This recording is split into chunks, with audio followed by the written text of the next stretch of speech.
guys, Silent Violet here. Today I wanted to do a redraw of some of the art in the Dictionary of Obscure Sorrows. This book, I believe I had first heard about it in Solar Sand's Liminal Space video. I really like liminal spaces, and a lot of the terminology that we use came from this particular book. It's been a really long time since I've been able to sit down and read, and well, I guess I didn't really sit down and read it. I more so have been reading it in between like my breaks at work, but I'm almost done and I really like the book. All the art is based off of specific words in the book, and usually those words have more than just a definition, but a philosophical explanation. I really like the pictures, and apparently more than just one artist was used in the project. John Coing wrote Obscure Stars in 2009 with the purpose of expressing the feelings of existentialism that humans have a hard time professing due to a hole in our language. And a lot of that art is meant to reflect a lot of those words. Those words were made by him. And they are technically real words. So I'm taking 3 pictures and redrawing them. All of the art is in black and white, so I'm taking the liberty of adding a color palette of my own choice to them. So the first picture is the cover art for chapter 5. It's called Boats Against the Current, made by John Coing himself. The phrase associated with this picture is holding on in the rush of a moment. This chapter was about moments in our lives that both last a moment but also feel like forever. The picture is a man in a rowboat in what looks like space and stars, but curving and spinning out like a water vortex. For this drawing, I actually changed the man to a girl, which looking back I kind of regret, as I didn't make those creative decisions in the other 2. Like most of my art, I chose purple to be the main color I work with. I used this tool in Fire Alpaca, which is the software I used, to make like the spiral perfectly round. I used a brush tool and hard lighted it so it was obvious that it was meant to be stars. I also made the girl and the boat glow, and I think it turned out really, really well. There's not a whole lot else to say about it, so this was Boats Against the Current. So this next one is called Zenocene, and the definition of the word describes the feeling that time is getting faster, and that's something I personally relate to as someone with serious ADHD, among other things. There's a long passage that goes along with the photo and the definition. I'm gonna read it here, but I highly recommend everybody to go buy the book or go to John Coing's YouTube channel and watch the videos about his book. The passage goes as following.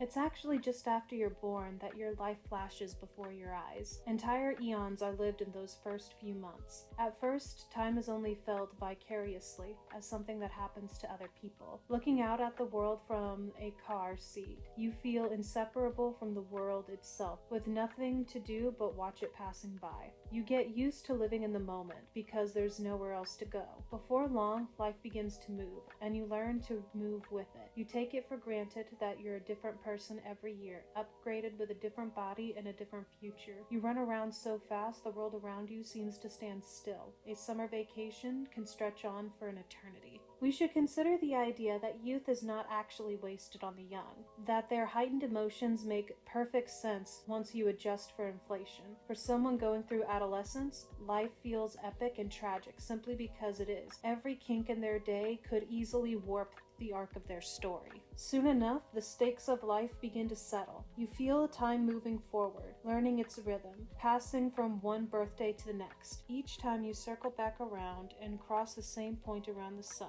and hear many happy returns. But you can already feel the shift in the space of things. But you can already feel a shift in the pace of things, and get the feeling that each year is worth a little less than the last, as if your birthday arrives one day earlier every year. As your 20s roll into your 30s, you feel its circle begin to tighten, and all at once you realize it's a spiral, and you're already halfway through. You start to notice how much effort it takes just to hold on to what you have, catching up with friends, keeping up with your obligations, maintaining your possessions, clearing your head. As more of your day repeats itself, you keep trying to slow down and focus on the things that matter to you. You try to stay open to new experiences, but find it harder and harder to resist the pull towards your center of gravity, the ballot of memories you hold on to, which occupy more and more of your attention, until you reach a point when it all seems to move under its own inertia. So even when you're holding still, settling down to bed at the end of a long day, it feels like you're running somewhere. And even if tomorrow you manage to run a little faster and stretch your arms a little further, you'll still feel the seconds slipping away as you drift around the bend. Life is short and life is long, but not in that order. I definitely feel this in my soul. So much has happened in the last 3 years of my life. It has all seemed so fast and yet dragging on, and yet there's so much left to do. I bet a lot of people can relate to that. So for this, I went with a purple and orange color palette mainly. I wanted to give the impression of a snowy night, as that's what the original picture seems to imply. This time I didn't change what the character looks like, as it had started to feel disrespectful for some reason to change it. The flames are very fun to put on, and all the filters and lighting were really relaxing to do. It's kind of a challenge to make liminal art have that same liminal feeling when you're putting new color and atmosphere to it. Does the liminal feeling come to you guys when you look at these? I'm curious to know. I personally don't feel liminal, but I do feel low-key nostalgic, which is odd. So this was Genesene. Okay, for the last drawing we have Genesene. The definition for this one is the awareness that someone you've known for years still has a private and mysterious inner life, and the accompanying passage reads as follows. It's a joy to get to know someone over the course of many years, learning her secrets, the color of her humor, the precise vibration of the mind's gears turning inside her head. But sometimes you look across the room and catch a glimpse of her just being by herself, brushing her teeth or chatting away at a dinner party, or telling you about her day. And even though you may have seen her do it thousands of times, you begin to look at her in a different light, struck by her sheer uniqueness. Nobody else knows her in the same way you do. There's only one of her in the universe, and here she is. You take in the details of her face and try to imagine what you'd think if you didn't know her name, if she were just some stranger on the street. It makes her seem embodied, ennobled in a way, an immortal being with a heartbeat fused with a pathos and humor and vulnerability you've never noticed before. For a moment, you're able to strip away the baggage of what she is to you and the roles she plays in your life. It's easy to forget she doesn't just exist in the contexts you tend to see her in, not just one half of a couple or one ingredient in a border social group, but steeped in her own unique vibe wherever she goes. Around her are a metric of relationships with hundreds of people you'll never meet. Whatever she is to you, to them she might be a wildly different figure, an intimidating boss, a childhood buddy, the comic relief, or even the one who got away. The passage does continue to go on for another couple of pages, but I feel like now you guys get the idea. And if you want to know more, then read the book.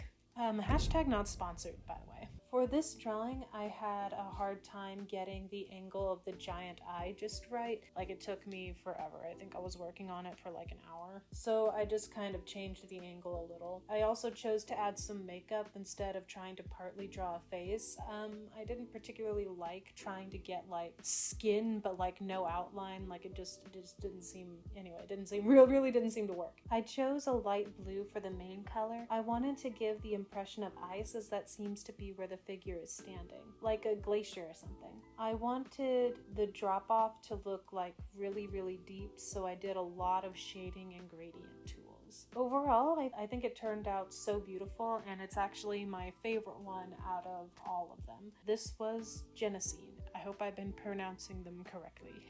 And that was just a few of the art pieces I had seen in the Book of Sorrows. There's definitely plenty more for me to make a part 2 or even a part 3. So if this is something you guys want to see in the future, please let me know. Thank you guys so much for watching. I do have an Instagram where you can see all the digital art and other stuff I make. It's Silent Neko Art, and under the same name you can find my TikTok, where you'll find me just vibing, being me, if that's something you guys are interested in. Thank you guys again so much for watching. Please subscribe if you like what I do, and have a good day.